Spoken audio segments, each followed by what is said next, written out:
Bonjour, c'est Pierre. Je suis tout seul ce coup-ci et je vais vous présenter un nouveau format de vidéo qu'on veut essayer. On va parler de stats sur Age of Sigmar. Donc pour ça, j'ai fait des calculs qui donnent une valeur de dégâts à chaque figurine pour chaque unité, mais c'est figurine par figurine. C'est une valeur assez arbitraire en fait parce que je prends pas en compte la save de l'adversaire. Donc c'est les dégâts bruts, mais j'ai mis un petit coefficient supérieur à 1 pour inclure un petit peu le rend de certaines unités qui en ont. Donc c'est absolument pas des valeurs absolues et c'est super personnel, enfin ça dépend que de moi, donc il y a des gens qui vont aimer, d'autres moins, ça reste des calculs super basiques, mais bon, j'avais envie de partager ça avec du monde et de parler de Age of Sigmar, quoi. Je prétends pas apprendre quoi que ce soit à quelqu'un, mais pourquoi pas créer un sujet d'échange à ce niveau-là.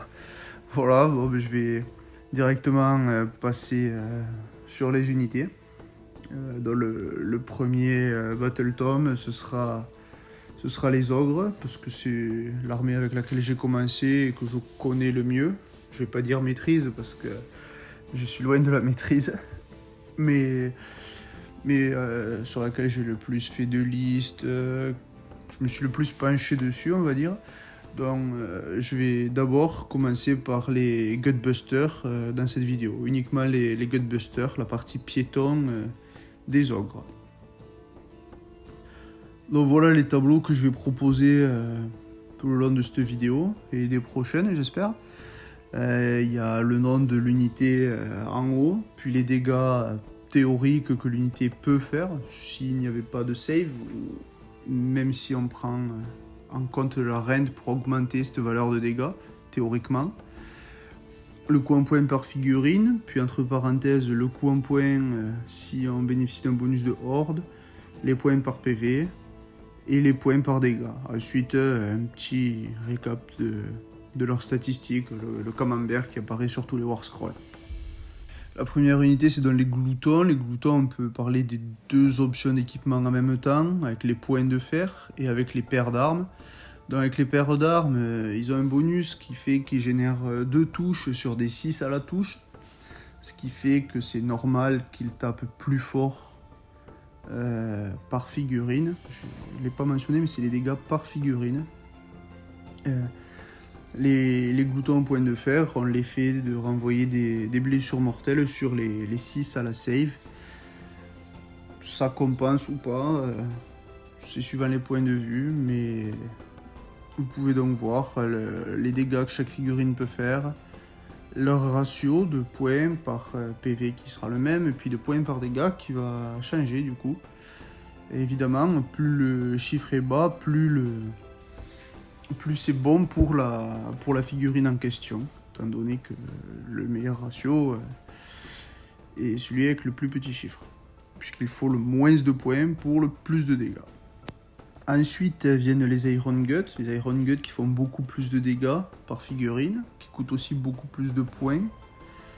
Ils bénéficient pas de bonus de horde, donc leurs PV sont plus chers, leurs dégâts au final, leur ratio points par dégâts est pas bien meilleur que celui des gloutons.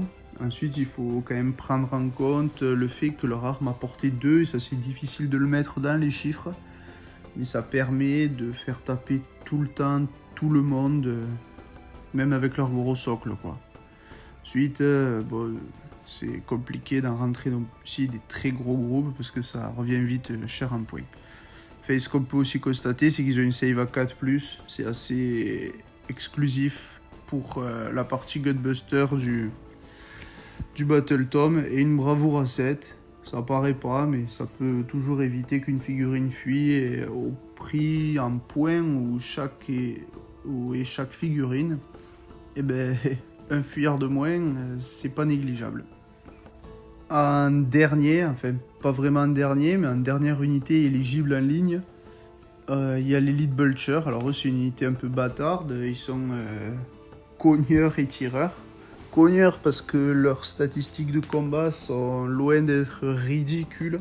Elles sont en dessous de tous les autres, mais elles sont quand même importantes. Ils sont pas loin du glouton à point de fer, donc on peut pas non plus les négliger. Leur ratio s'en ressente. Après, leur tir, il y a 2 cases, c'est que quand ils bougent, ils font que des 3 tirs chacun, et quand ils ne bougent pas, ils en font des 6. Ça signifie que leurs dégâts augmentent considérablement en fonction de s'ils ont bougé ou pas à la phase de mouvement. Après, leur camembert, il est similaire à celui des gloutons. Finalement, j'ai mis les maniteurs dans ce tableau-là, parce que c'est des unités un peu bâtardes. Ils appartiennent ni vraiment au Gutbuster, ni au Beast Claw Rider. Bon, je vous laisse regarder les chiffres que j'ai mis sur eux. Je pense que c'est des unités plus fun qu'autre chose. C'est sympa de les avoir intégrés. Ils sont pas négligeables. Il y a les petites stats qui changent pour eux. J'ai tout mis du coup.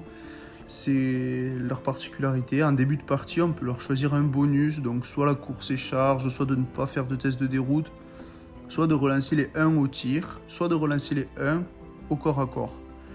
Ça fait varier leurs stats, donc j'ai pas mis les stats classiques parce que à la limite la course et charge ça peut être intéressant pour eux, mais j'ai mis que les stats quand ils relancent les 1. Bon, après il suffit de croiser les chiffres et vous avez les stats si vous préférez leur mettre course et charge. Après je vais pas m'étaler sur cette unité parce que je pense pas que ce soit une unité que beaucoup de monde voit, et notamment à cause des figurines qu'il faut. Alors c'est des super figurines mais individuelles, ou alors on peut faire des conversions, mais enfin voilà, je pense pas que ce soit le cœur du Battle Tome qui se base sur. Maintenant que j'ai décrit brièvement les unités, je vais dire les bonus d'allégeance ou présents dans l'allégeance, les buffs qui peuvent aider ces unités à être plus forts. Alors, j'ai des gros tableaux, unité par unité, avec les effets que procure chacun buff, si on les stack en plus. Enfin, c'est assez fastidieux, ça aurait fait une énorme vidéo, puis le montage et tout ça, c'est pas forcément notre truc. Donc, on a essayé de faire un truc concis, puis c'est peut-être aussi imbuvable à regarder, parce qu'on parle quand même de stats. Je sais pas combien de gens vont regarder la vidéo jusqu'au bout, je comprends que ce soit pas non plus hyper passionnant. Mais du coup, les buffs dont peuvent bénéficier ces unités, en premier lieu, il y a la charge des ogres. Charge des ogres qui fait que les ogres font des dégâts à l'impact en fonction de leur jet de charge.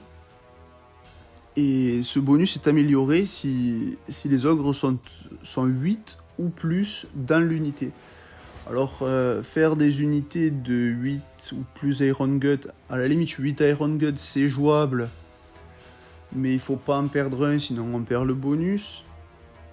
Donc c'est compliqué. 12 Iron Gut, je pense que c'est trop de points investis.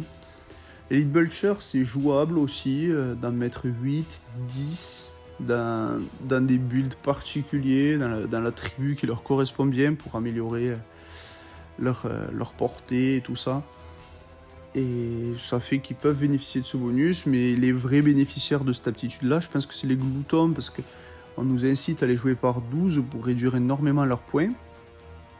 Et ça fait qu'après ils font des super charges avec beaucoup de mortels, et des mortels qui leur font du bien parce que c'est pas des unités qui ont du rend, et donc c'est toujours ça de prix. Donc ça, je pense que cette règle, c'est eux les principaux bénéficiaires. La seconde règle d'allégeance, c'est le fait que les ogres comptent pour 2, donc en fait c'est pas représentatif sur ce tableau, mais on peut le retenir parce que si tout se passe bien, je ferai d'autres vidéos sur ça. Et c'est que les points par figurine, donc quand on peut dire qu'une figurine coûte 40 points, c'est sûr que si on multiplie par les dégâts pour obtenir ces ratios-là, ça coûte toujours 40 points. Par contre, sur les objectifs, en fait, un ogre ne coûte que 20 points, étant donné qu'il vaut pour 2 figurines.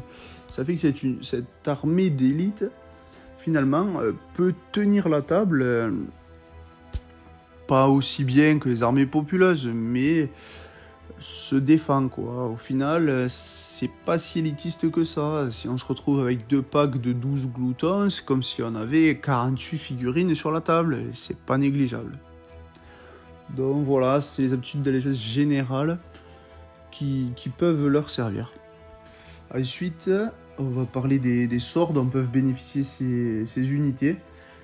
Il en existe 2 dans le domaine de la pince-magie. C'est le domaine qui est accessible aux bouchers et aux slaughtermasters. Le premier, c'est Festin de sang. Festin de sang, il donne plus une attaque sur tous les profils d'armes des ogres. Donc, il faut savoir que tous les ogres ont le profil d'arme coup de gosier.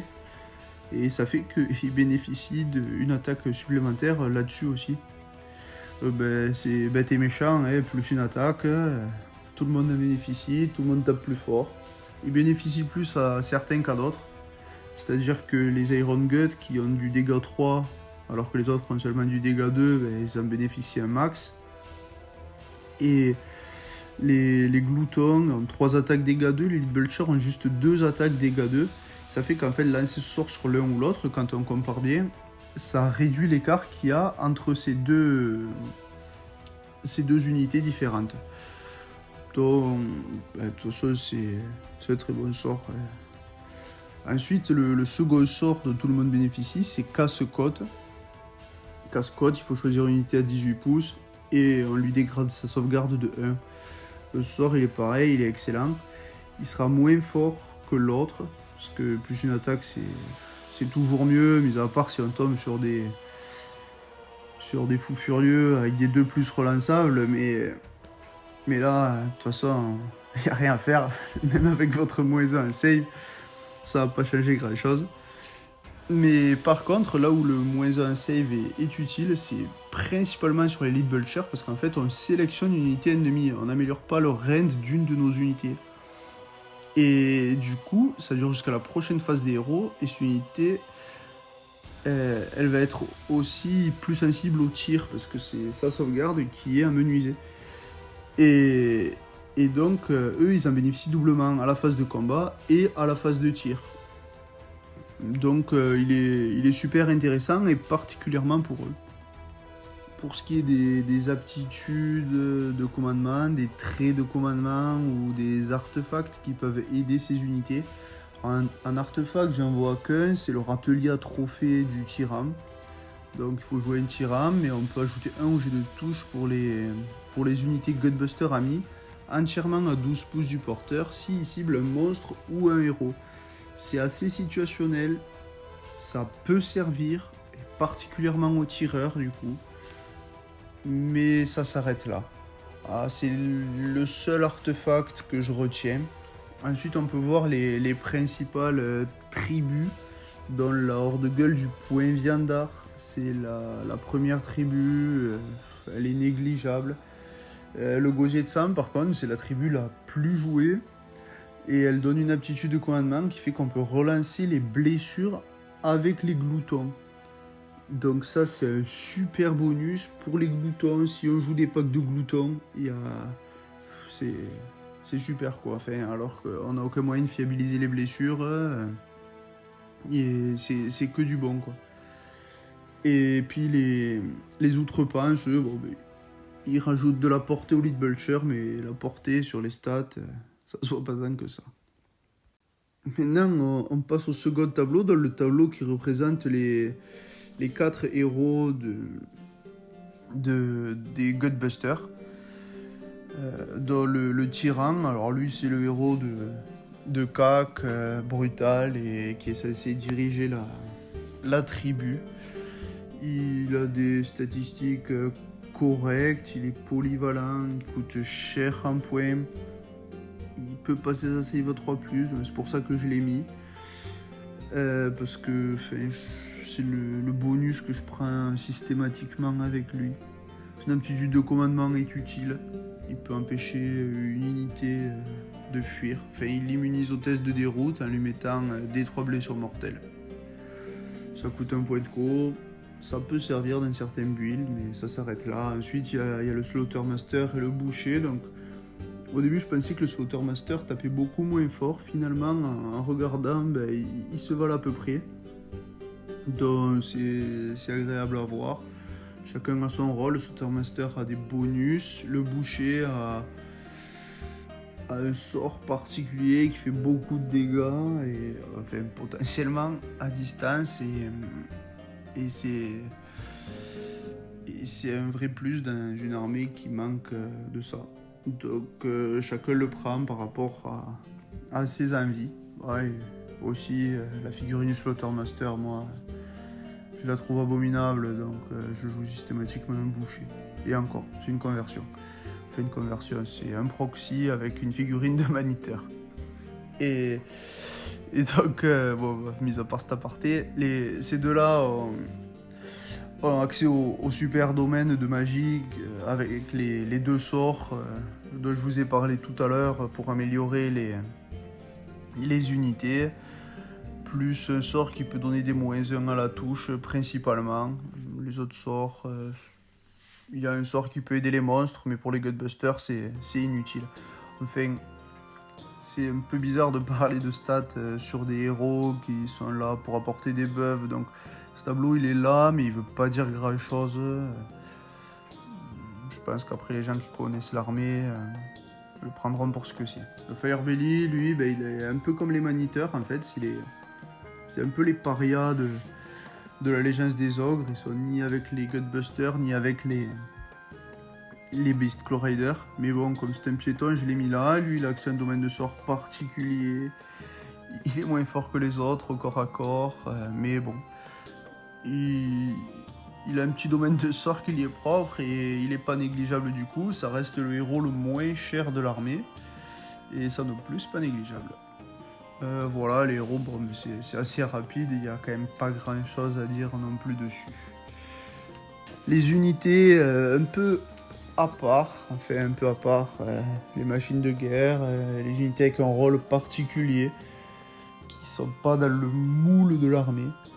Donc le premier c'est le Gorgeur. Le Gorgeur c'est une unité qui je pense est très peu jouée, c'est une unité qui arrive en FEP à la fin du premier tour et qui relance ses charges toute seule. Elle fait quand même de bons dégâts. Bon, c'est un électro libre qu'on peut envoyer. Pourquoi pas, c'est une alternative au chasseur. Le chasseur qui sera pas dans cette vidéo.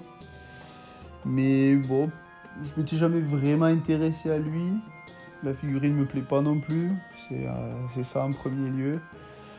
Mais quand je le regarde comme ça, je me dis qu'il est capable de faire quelque chose, quoi. C'est une figurine qui peut se tenter. Après, le fait qu'il arrive forcément à la fin du premier tour, c'est pas terrible. Bon, les Gnoblards qui sont jouables de 20 à 60. Alors ça, c'est un peu leur particularité. C'est une des rares unités du jeu qui peuvent monter jusqu'à un effectif de 60. Ils augmentent leur nombre d'attaques au corps à corps quand ils sont plus de 10. Mais ça reste des moules, faut pas rêver. Ils ont un des PV les moins chers du jeu. Ils sont presque au niveau de l'horreur rose de Tsench pour le point de vie le moins cher du jeu. C'est pas négligeable. Après, ils ont des statistiques un peu ridicules. L'intérêt, c'est d'apporter de la masse à cette armée qui en manque au final. Ils sont immunisables à la déroute grâce à l'aptitude du tyran. Je pense que c'est le meilleur moyen de rentabiliser son aptitude au tyran. Parce que c'est quand même une unité qui est pas facile à rentrer dans une liste. Et je pense qu'il n'y a que ça. Donc voilà, vous pouvez voir leurs stats. C'est pas glorieux. Bon, je les déteste pas, mais je joue pas une armée d'ogres pour jouer des Gnoblards, quoi. Donc voilà. Et ensuite, on peut passer au plus important, à mon avis, de ce tableau. C'est les artilleries des ogres, dont l'artillerie... la première artillerie, c'est l'Iron Blaster, c'est le gros canon ogre, qui fait des gros dégâts. Enfin, Et donc vous pouvez voir sa caractéristique de cac, elle est pas si mauvaise, même si au final, quand on la met en comparaison, il est un peu moins fort que des gnoblards pour son coup en point. Ensuite, il a 2 méthodes de tir, donc je sais pas si c'est clair dans le tableau, mais un tir de volet à 12 pouces qui fait 6 attaques à Rennes-1 et un tir de canon qui fait une seule attaque. Alors là, j'ai préféré le dissocier parce qu'en fait, le tir de canon peut être amélioré pour passer à 2 attaques, ce qui va doubler sa létalité. Et pour ça, il faut choisir une tribu particulière. Tribu des outrepanses. C'est Undergut, je l'ai mis en anglais. Et en fait, je pense que c'est notable parce que ça permet de jouer le canon. En fait, sans cette allégeance, il est complètement à la ramasse, mais ça le sublime parfaitement. Ensuite, il y a le Gnoblar Scrapple Launcher, donc la catapulte Gnoblar. Ça, c'est pareil, la catapulte Gnoblar, elle tape encore moins fort au corps à corps, mais surtout qu'elle fait des bons dégâts de tir. En fait, elle est meilleure que l'Iron Blaster. Bon, le problème, c'est qu'elle a une portée minimale, et ça fait que si quelqu'un s'en approche, après, elle est complètement perdue. Mais elle fait des super dégâts, et elle augmente beaucoup ses dégâts en tirant sur des cibles de plus de 10 figurines. Donc 10 figurines, c'est quand même assez simple à trouver, et ça permet d'énormément rentabiliser ce modèle, quoi. Donc j'ai mis le tir classique, le tir sur une cible de plus de 10 figurines, et ensuite cette figurine, elle se joue dans un bataillon qui comprend plusieurs scrap launchers et plusieurs groupes de gnoblards.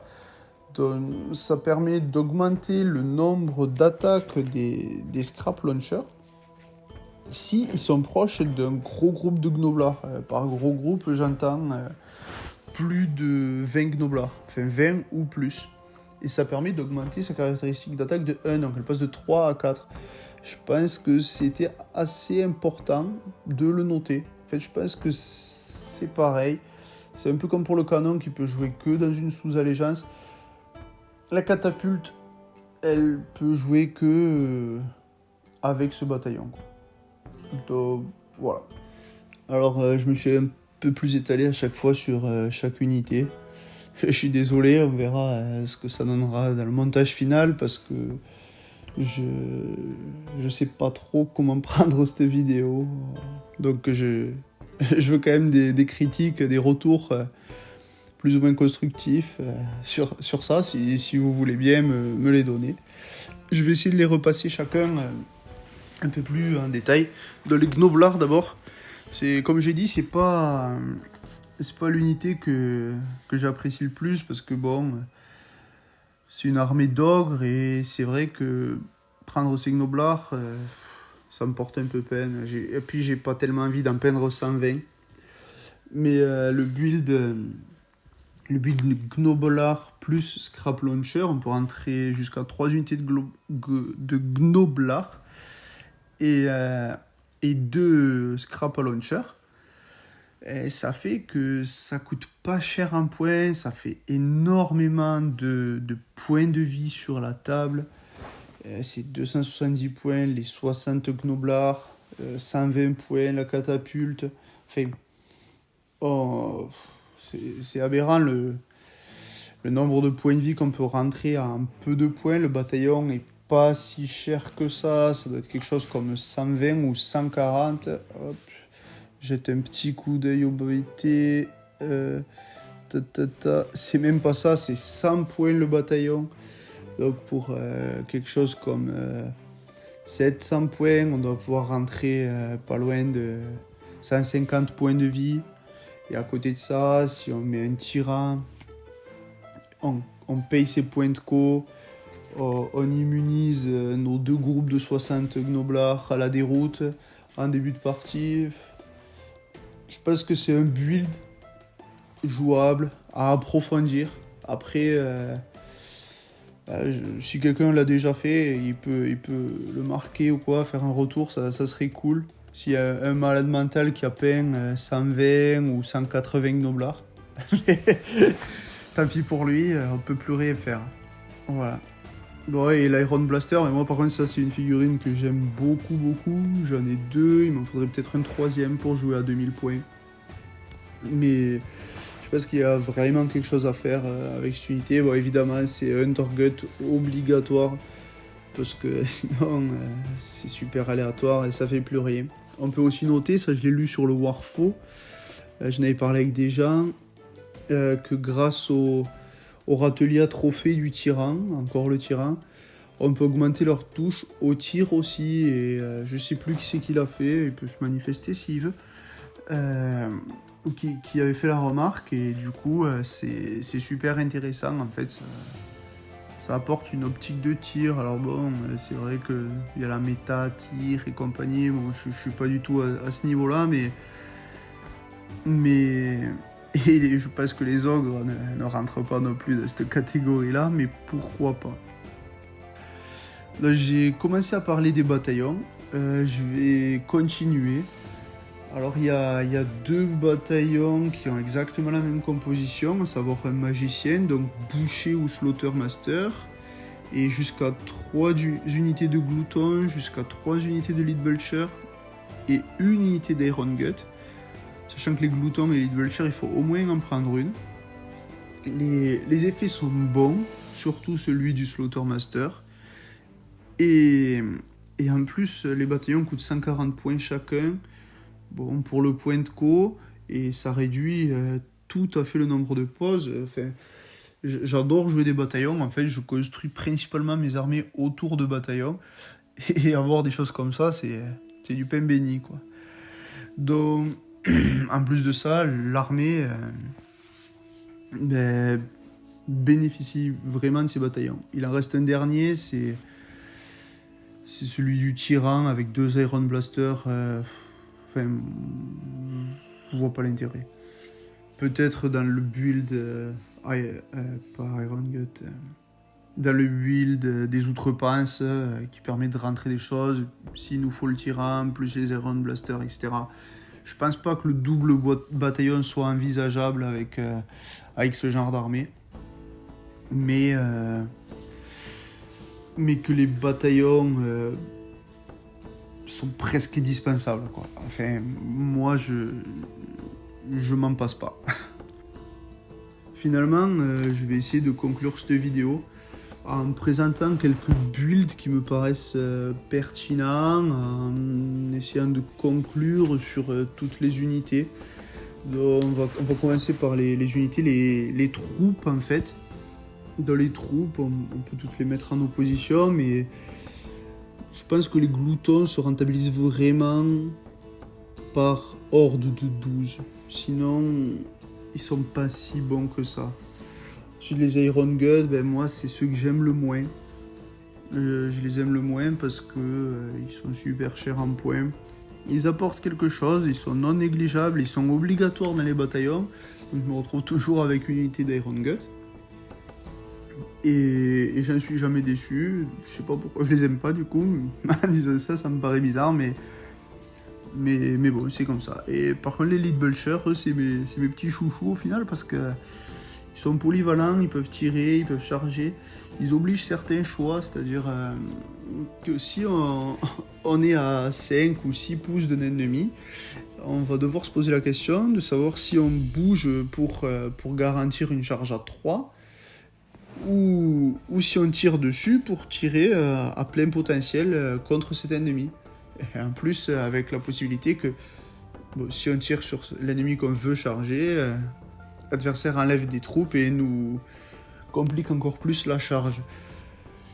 Ils peuvent aussi tirer sur un héros qui est derrière, même avec leur attention messire. Bon, si c'est des 6 tirs par figurine, si on a un petit groupe de 4, sur un craquage, on peut tuer un perso buffer, sur une armée de la mort, quelqu'un qui filerait un fil no pain à 6 ou chez les nains pour leur enlever ce fil no pain, enfin n'importe quoi, une unité qui est un peu cachée, qui a déjà été affaiblie. Et ça rend cette unité super polyvalente. Du coup, moi, c'est ma préférée. Après, ils sont en ligne au même titre que les gloutons. Je pense que les gloutons sont bons, ils ont des bonus de bannière, ils relancent leur charge, tout ça. Ils sont au-dessus d'eux à partir du moment où ils sont 12, mais sinon les Elite Belchers à fond quoi. Et les Elite Belchers passent ligne du moment qu'ils sont pris par 4, parce que leur autre gros avantage c'est qu'ils vont être pris par 2 pour seulement 80 points. Donc ça comble tous les trous de liste quoi. C'est des super unités. Ah, pour parler des héros, ben c'est difficile d'en parler, étant donné qu'il n'y a qu'un seul héros qui est là pour le combat, et quand on le met en comparaison avec des troupes, son coût en points est énorme. Bon, mais c'est un héros, il peut donner les aptitudes de co, les traits de co, etc. J'ose espérer qu'il baisse un peu, parce qu'il est plus cher que tout le monde, et qu'il n'est pas beaucoup plus fort au final, ni plus utile. Donc, à voir. Après, ben voilà, comme je disais, c'est des héros, ils servent à avoir des sorts, ils servent à buffer tout le monde. Et c'est pas trop représenté par un tableau statistique pur et dur comme celui-là, quoi. Finalement, les troupes irrégulières, on va dire, donc le gorgeur, je pense que c'est une unité à essayer vraiment. Je pense même que je vais l'essayer. Son socle, ça doit être le même qu'un Yeti des Beast Rider, donc je vais l'essayer avec un Yeti, pourquoi pas. Les Gnoblards, j'ai déjà parlé de leur build avec le bataillon, les immunes bravoure, des choses comme ça. Je me suis déjà pas mal étalé sur eux. Je pense que c'est des trucs super intéressants à tester, mais je pense qu'il y a mieux dans d'autres allégeances ou des choses comme ça. Pourquoi pas, celui qui adore les ogres, qui veut explorer toutes les facettes de l'armée, faire un build Gnoblard. Je serais super intéressé de voir ce que ça peut donner. Je pense qu'il faut une vision un peu plus globale du jeu que la mienne. Parce que j'arrive pas tellement à faire des listes. Puis quand je commence à aligner les pâtés de 60 Gnoblards, j'ai plus envie en fait. Rien qu'au niveau de la peinture. Donc voilà, ensuite si on compare les deux engins de guerre, on voit que la catapulte Gnoblard est bien au-dessus de l'autre au final. Et bon, pourquoi pas, c'est encore pareil, c'est des unités qui se jouent dans des builds très particuliers à mon avis. Il n'y a que le gorgeur qui en fait peut rentrer un peu partout en électron libre. Ça fera une pause en plus si on joue les bataillons, si on joue pas de bataillon, une pause en plus ou en moins c'est pareil. Donc c'est une unité à pas négliger. Je l'ai découvert presque en même temps que cette espèce de review que je fais. Et ça me donne envie de l'essayer de plus en plus. Je vous remercie d'avoir regardé cette vidéo jusqu'au bout, pour ceux qui l'ont fait. Je pense qu'il y a pas mal de gens qui auront décroché. Enfin, je sais pas, j'arrive pas à voir si cette vidéo est intéressante ou pertinente. En tout cas, moi j'ai pris beaucoup de plaisir à la faire. J'adore faire des statistiques. Bon, c'est des maths basiques, hein, mais j'aime bien ça. J'aime bien le partager aussi. Du coup, je me suis un peu lancé sur YouTube. Alors, il faut que je remercie mon frère parce que c'est lui qui va s'occuper du montage, qui a mis des jolies images sur les tableaux. Il y a passé un certain temps avec des logiciels, etc. Moi, je suis plutôt une bille en informatique. Je me débrouille, mais pas comme lui. Donc, même s'il n'y a que moi qui parle, on communique et on se partage le travail. Et puis voilà quoi, j'aimerais bien que des gens me fassent des retours. Alors je sais pas si c'est mieux de faire des retours en commentaire ou de créer un sujet sur le forum. Ben, dites-le moi en commentaire et s'il le faut, je créerai un sujet sur le forum. Ça sera peut-être mieux pour discuter plus facilement. Donc voilà, je ne prétends pas apprendre quoi que ce soit à quelqu'un avec cette vidéo, mais juste partager un point de vue. C'est vrai que la ligne de calcul que je propose, elle est super subjective et elle peut ne pas plaire à tout le monde, mais bon, c'est principalement pour lancer un truc et permettre de débattre. Ça me ferait plaisir que des gens réagissent. Voilà, c'est tout pour la vidéo. Je vous remercie encore une fois et à la prochaine. Au revoir.